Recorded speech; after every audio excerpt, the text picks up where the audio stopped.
Hello दोस्तों मैं अभी अभी अभिषेक बच्चन और सयामी खेर की घूमर मूवी देखकर लौट कर आया हूँ। घूमर एक गाना भी है, घूमर एक डांस भी है एंड घूमर एक मूवी भी है। इस मूवी में बोलिंग का एक नया तरीका है जिसको ईजाद किया गया है, उसको नाम दिया गया है घूमर। तो भाई टू बी ऑनेस्ट मुझे इस मूवी के बारे में कोई भी जानकारी नहीं थी। मतलब मैंने इसका सिर्फ पोस्टर देखा था, वो भी एक नज़र पड़ी थी।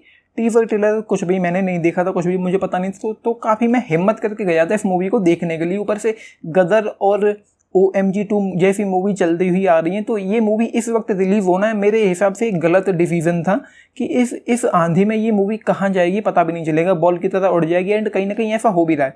पूरे मूवी हॉल में यही कोई 10, 12, 15 लोग रहे होंगे जहाँ पर मैं इसको देखने गया हुआ था। सो पहले आते हैं मूवी की चीज़ों पर, लेंथ पर आता हूँ मैं सबसे पहले, क्योंकि लेंथ मुझे बहुत फील हुई। मूवी की लेंथ 2 घंटे 10 मिनट के आसपास है एंड करीब आधा घंटा या 35 मिनट तक मूवी बस बिल्डअप ही हो पाती है। मतलब बिल्डअप भी नहीं हो पाती, सेट हो पाती है, दिखा पाती है कि मूवी में किस तरह की चीज़ें चल रही हैं। उसके बाद जाकर उसका एक्सीडेंट हुआ एंड फिर दूसरी चीज़ें दूसरे ट्रैक पर अपने पहुँच पाती है ये मूवी। तो स्टार्ट में काफ़ी वक्त लिया गया जो नहीं लेना चाहिए था। उस वक्त ये हाल था कि लोग बातें कर रहे थे, वैसे भी ज़्यादा लोग थे नहीं, तो वो लोग बातें कर रहे थे और मैं खुद यूट्यूब स्टूडियो पर अपने कमेंट्स पढ़ रहा था। कुछ 1-2 कमेंट के मैंने रिप्लाई भी दिए उस दौरान। तो ठीक है, मूवी चलती हुई जा रही। फिर अभिषेक बच्चन की एंट्री हुई, वहाँ पर थोड़ा मज़ा आया, जहाँ पर वो उसको जाके बॉलिंग करवाते हैं। फिर वो दारू फ्री का गिलास and by one get one free वाला वो ऑफर था। उसके बाद इसका फ्री कहाँ है, वो चीज़ें हुई। एंड उसके बाद जस्टिफाइंग दारू, मतलब वो दारू को जस्टिफाई कर रहे थे एक हास्यास्पद तरीके से, जहाँ पर वो कहते हैं कि ज़िंदगी कि पीकर मरना न पीकर मरने से बेहतर है। ये लाइन मैंने लिख रखी थी। तो बॉडी में दारू कम होना तो मरने के बाद जलाने के लिए बहुत सारी लकड़ी लगेगी एंड बहुत पेड़ काटने पड़ेंगे। उसके बाद मतलब मरने के बाद बॉडी में अगर दारू होगी तो तिल्ली लगाओ और बूम। तो इको फ्रेंडली अंतिम संस्कार, ये चीज़ें थोड़ी फनी थी, इनको देखकर थोड़ी हंसी आ रही थी, ये चीज़ें थी। एंड उसके बाद ऑपरेशन के टाइम जब वो BGM बज रहा था वहाँ पर, तो BGM में इतनी दम थी, इतना पावरफुल था कि आपकी धड़कनें तेज हो जाएंगी। ये मैं एक्सपीरियंस कर रहा था वहाँ पर बैठा। उसके अलावा एक सीन और था, उस पर मैं बाद में आऊँगा। एक डबिंग डायलॉग था जो उसको डब किया गया था। तो मूवी स्टार्ट होने में, बिल्डअप होने में अच्छा खासा वक्त ले लेती है एंड लगभग इंटरवल निकल जाता है इसी भाग दौड़ में। उसके बाद मूवी थोड़ी इंटरेस्टिंग, एंगेजिंग, एक्साइटिंग हुई। बहुत ज़्यादा एक्साइटिंग नहीं थी, लेकिन लगभग इंटरवल के बाद आपको पूरी तरह से हुक एंड बुक कर लेगी, मैंने ऐसा फील किया। उसके बाद मूवी काफ़ी सही हो जाती, काफ़ी मैं कहूँगा कि फास्ट पेस हो जाती है एंड कुछ भी मुझे ऐसा देखने को नहीं मिला, ऐसा कुछ नहीं लगा कि मैं डिस्ट्रैक्ट हो रहा हूँ, डिस्कनेक्ट हो रहा हूँ, या बोरिंग हो रही है, स्लो पेसिंग हो रही है, या उस तरह की हो रही है। लेकिन शुरुआत में या तो उन्होंने जो लंबा वक्त लिया है उसको छोटा किया जा सकता था।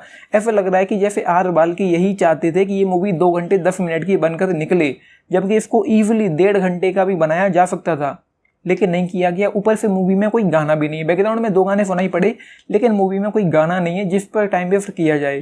तो ये उन्होंने गलत किया। लेंथ को लेकर, पेसिंग को लेकर फर्स्ट हाफ में अच्छे खासे इशूज मुझे यहाँ पर देखने को मिले। उसके बाद एक चीज़ और है, कोई भी मूवी हो, या फॉर एग्जाम्पल मैं इस तरीके से बताता हूँ कि एक बायोपिक फिल्म है एंड एक फिक्शनल फिल्म है।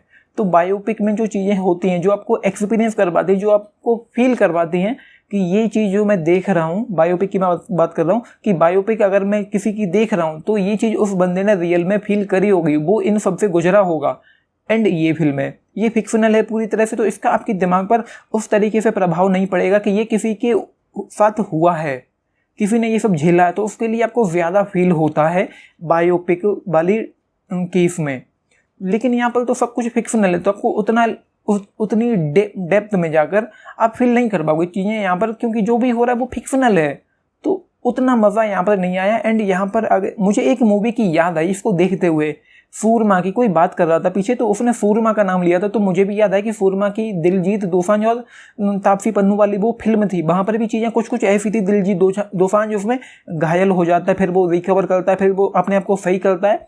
तो वहाँ पर चीज़ें इस तरीके से सही हुई। एंड यहाँ पर वो अभिषेक बच्चन का जो कैरेक्टर है उसका एक हाथ कट चुका है। फिर वो एक डायलॉग और था कि ये खेल तुम्हारा बाएं हाथ का खेल हो सकता है। यहाँ पर 2 मीनिंग थे, वो ईजी भी हो सकता है एंड बाएं हाथ का भी हो सकता है। उसके पास सीधा हाथ नहीं है, बायां हाथ ही था, तो ये था। एंड उसके बाद वो उसकी ट्रेनिंग करवाता है, वो उसको कैपेबल बनाता है कि उसका जो एक हाथ बाकी है वो उसी हाथ से सारे काम करे, उसको कैपेबल बनाता है, उसको थोड़ी हिम्मत जगाता है उसके अंदर कि हाँ वो सब कुछ कर सकती है।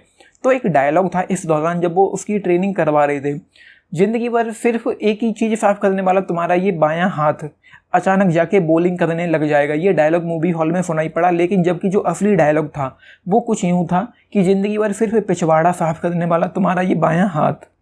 तो इस डायलॉग को डब किया गया है, या मुझे कहना चाहिए कि वॉइस ओवर किया गया है, जिसकी आई गेस ज़रूरत भी थी, लेकिन लिखा ही क्यों गया जब वॉइस ओवर ही करना था।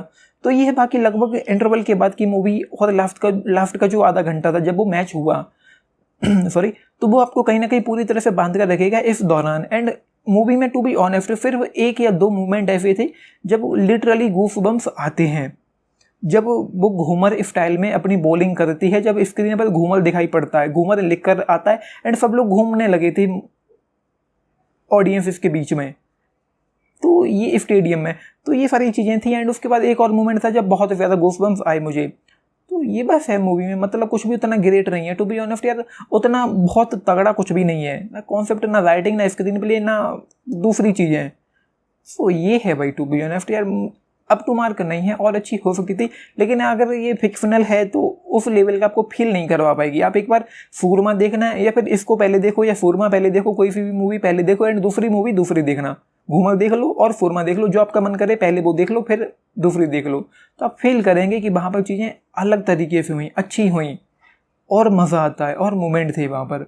तो उन मामलों में ये डिसअपॉइंट कर जाती है, मात खा जाती है। जो पहला 1 घंटा था उसमें काफ़ी ज़्यादा गुंजाइश थी कि उसको कम किया जा सकता था। तो बस ये है मेरा टेक इस पूरी मूवी पर। एंड स्क्रीन प्ले और अच्छा हो सकता था, तो बस ये है। अमिताभ बच्चन भी यहाँ पर दिखाई पड़े हैं, हल्की फुल्की कॉमेडी करते हुए दिखाई पड़ते हैं, एंड वही अभिषेक बच्चन भी हल्की फुल्की कॉमेडी करते हुए दिखाई पड़ते हैं। एंड अभिषेक बच्चन का काम मुझे बहुत अच्छा लगा, उनकी परफॉर्मेंस ऑसम है। एंड उसके बाद सयामी खेर का भी काम अच्छा है, लेकिन अंगद बेदी सपोर्टिंग किरदार में दिखाई पड़े हैं, उनका काम ठीक ठाक ही था। तो बस ये है मूवी। एंड अंत में चीज़ें कुछ प्रेडिक्टेबल हो गई थी, जब उसके कंधे में दर्द हो रहा था, एंड उसके बाद जो हुआ वो क्रिकेट ग्राउंड पर गई, एंड वो सारी चीज़ें तो वो गैस कर ली थी मैंने। तो बस ये है, ठीक ठाक है, टाइम पास की फिल्म है। शुरुआत में मुझे काफ़ी प्रॉब्लम हुई, तो बस वो आपको भी हो सकती है, लेकिन अंत आते आते काफ़ी एंगेजिंग हो जाती है, इंटरवल के बाद पूरी तरह से बांध कर रखेगी। तो ये है, रिव्यू लंबा हो चुका है एंड इससे ज़्यादा मुझे नहीं बोलना। एक्टिंग वगैरह सबकी अच्छी है, और अच्छी हो सकती थी मूवी की writing, pacing, story telling and story line. तो ये है जस्ट 2.5 स्टार इस मूवी के लिए, घूमर के लिए। आपने देखी है, लिख के बताना। एंड चाहे तो पूरी फैमिली के साथ भी देख सकते हैं, एंड कुछ मूवमेंट हो सकते हैं जो शायद मुझे पसंद नहीं है, उतने आपको पसंद आ सकते हैं। तो अपने टेक्स्ट लिख के बताना, एंड लाइक शेयर सब्सक्राइब करना, video this is Nitish, I am signing off, thank you.